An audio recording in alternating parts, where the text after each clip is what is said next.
Hey, what's going on, everyone? You are welcome to another episode of Rewriting Your Story and Improving the Quality of Your Life. You see, when you examine any remarkable result that people have achieved in the past, there is always one phenomenon that is underlying, and that phenomenon is consistency.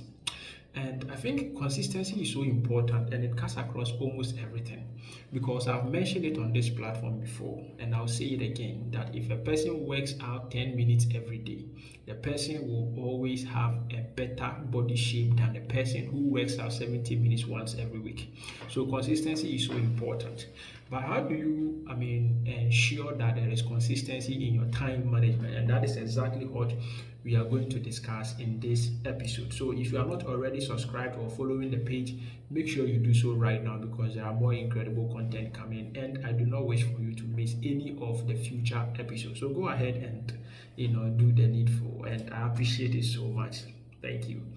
All right, so back in the days when I started learning programming, okay, so back then I was in my final year and during those years we had only three courses of which only two are examinable and the third one is the long essay or the project work which I had done earlier. So I basically had so much time at my disposal and because of that I could commit a minimum of 10 hours every day and this is the breakdown of the 10 hours. So I will wake up around 2:50, get prepared and then start learning and practicing by 3 a.m.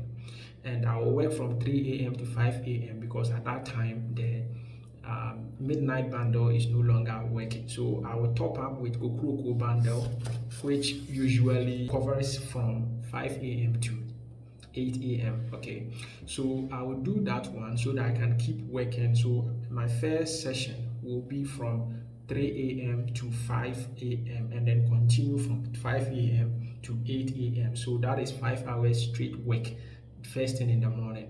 Then I will take a break, come back around 12 p.m. and then work from 12 p.m. to 5 p.m. Then also take a break. Now that is the minimum 10 hours that I used to commit every day. When things are favorable, sometimes I will be working in the evening too, so maybe around 7:30 to 9:30 p.m. I will also get back to the work. And the reason I was able to do that, like I said earlier, I was in my final year, so the workload was so small. Okay, then fast forward, COVID also came in, so we had to go home. So I had basically all the time at my disposal to commit a minimum of 10 hours every day. Right. Now, after my graduation, or did I even attend graduation? I didn't actually. So, because it was COVID, I didn't attend anyway. But when we were doing the national service, you see, I did my national service in a college of education and I was assigned to the maths and ICT department. So I was helping them with some of the courses and also sometimes, the usual as marking and other stuff, right? Yeah, so you see that at this point, committing 10 hours every day is not going to be possible, right? So I had to, readjust like we discussed in the last episode of rewriting your story and improving the quality of your life. So I had to readjust and then reduce it from 10 hours to 3 hours a day because Charlie, the workload at the at the College of Education wasn't a joke, so I had to cut it drastically. So I cut it down to 3 hours. But by that time I had worked for a minimum of 10 hours for a very long time that I had built competence so quickly, right?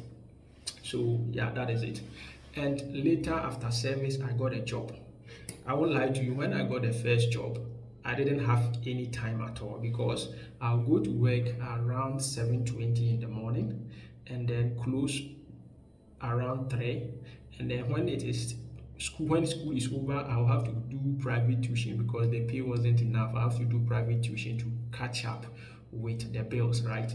So I was doing that one, and usually I close around 10 p.m. So by the time I get home, I'm already exhausted. I wouldn't have time to code. So between all this period, I only had to code during the weekends and then the vacation. So that was that one too. Okay.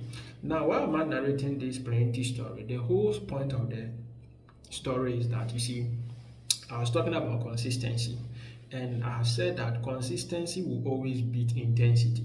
So when you work so long once in a while, The person who works in shorter chunks of period, or who works shorter time but is always consistent, will outperform you, right?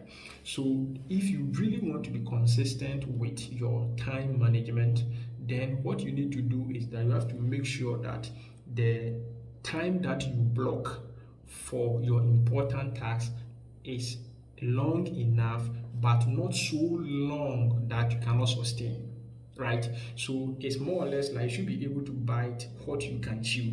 In other words, if you are blocking time to work on a project or to work on your goal, then the time that you block should be long enough to get you to do a lot at a setting, but it shouldn't be so long that you cannot sustain.